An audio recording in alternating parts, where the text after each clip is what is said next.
넘지 말아야 될 선이라는 게 있죠. 유튜브 방송 어디서 무슨 운동을 하면 디스크를 나아질 수 있다던데요. 변비가 막 심해서 오시는 경우들도 있어요. 상중하로 봤을 때 상이라는 표현도 아니고 극상일 때. 디스크 협착증 개 섞어라 빵빵. 안녕하세요. 척추보안관 안풍기 원장입니다. 자, 여러분 수술 없이 운동만으로 디스크가 협착증이 나을 수 있다.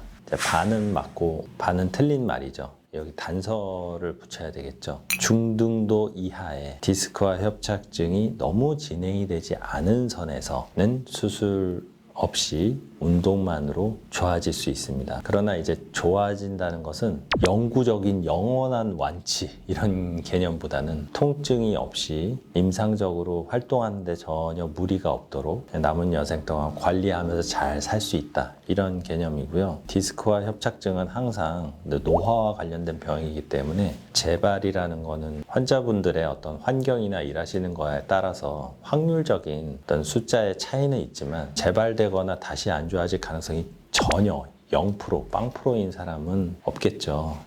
모든 질환이 그렇듯이 관리를 잘 해야 됩니다. 그래서 운동을 꾸준히 하면 수술 안 해도 된다던데요. 유튜브 방송 어디서 무슨 운동을 하면 디스크를 나아질 수 있다던데요.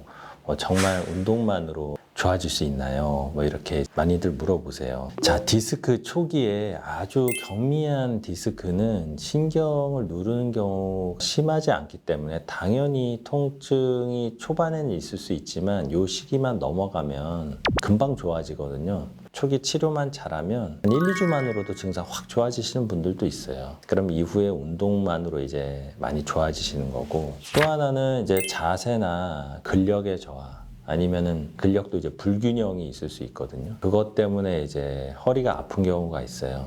환자분이 평소에 환경적으로 일하실 때 자세라던가 이런 것들이 오히려 통증의 주범인 경우도 있습니다. 그럼 사진 찍었을 때 디스크 협착증은 뭐냐? 그냥 보이는 거예요. 우리 주름살 이렇게 보이듯이 퇴행성 변화가 보이는 것 뿐이지 통증의 주범이 아닌 경우가 있거든요. 이런 경우는 운동으로만 충분히 좋아질 수가 있죠. 통증은 좀 있지만 또 이제 아주 심한 통증이 아닌 경우들도 있어요. 이런 경우는 이제 운동과 관리로서 이제 해결할 수가 있습니다. 그런데 우리가 늘 넘지 말아야 될 선이라는 게 있죠.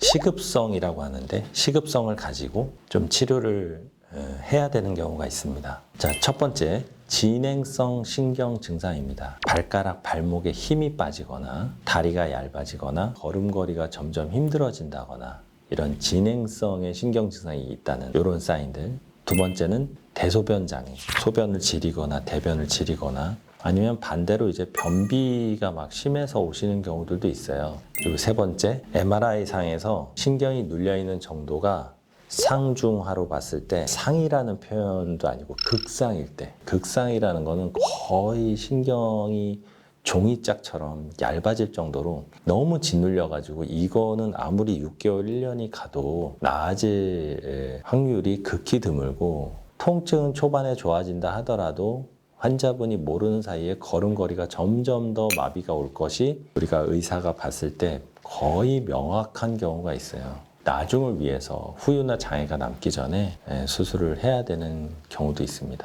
이런 경우에 이제 계속 운동만 하고 관리하고 진통제 맞고 스테로이드 주사 맞다가 신경이 이제 계속 해결이 안 되는 경우가 있죠. 대표적으로 놓치는 경우가 있어요.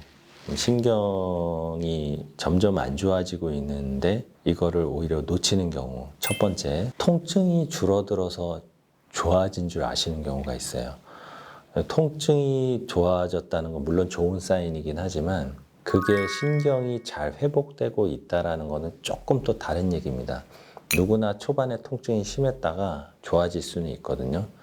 근데 걸음걸이가 약해지거나 뛰는 거는 그래 잘 뛰었는데 뛰는 걸 못 한다거나 발가락 발목 힘이 떨어지면 통증이 좋아진 것만으로는 완치가 될 수가 없어요. 그래서 이거는 구조적인 거를 해결을 해야 되고, 두 번째, 제가 이것도 진료실에서 여러 번 설명드리는 건데, 죽을 만치 아픈 통증은 아닌데 비슷한 정도의 통증과 저림이 이게 한두 달이 아니고 6개월, 1년 이상 계속 가시는 경우 있죠. 같은 정도의 통증과 저림이라도 이게 너무 길어지면은 신경은 계속 변성이 나중에 진행이 되는 거예요. 그러다 나중에 이제 검사해 봤는데 본인도 모르는 사이에 디스크가 점점 더 밀려나와 있거나 아니면 협착증이 더 진행되는 경우가 있죠. 신경의 변성은 너무 상해버리면 안 돌아오는 경우들이 있어요. 일부. 그래서 그게 이제 후유나 장애로 이제 남는 거죠. 만성 통증을 3개월로 보는데 진짜 한 6개월, 1년 이상 계속 지속됐다. 이것도 사실은 좋지가 않습니다. 그리고 마지막으로 세 번째는 어떤 경우는 이제 운동 때문에 통증이 가려지는 경우가 있어요. 환자분들께서 아프고 힘들고 이런데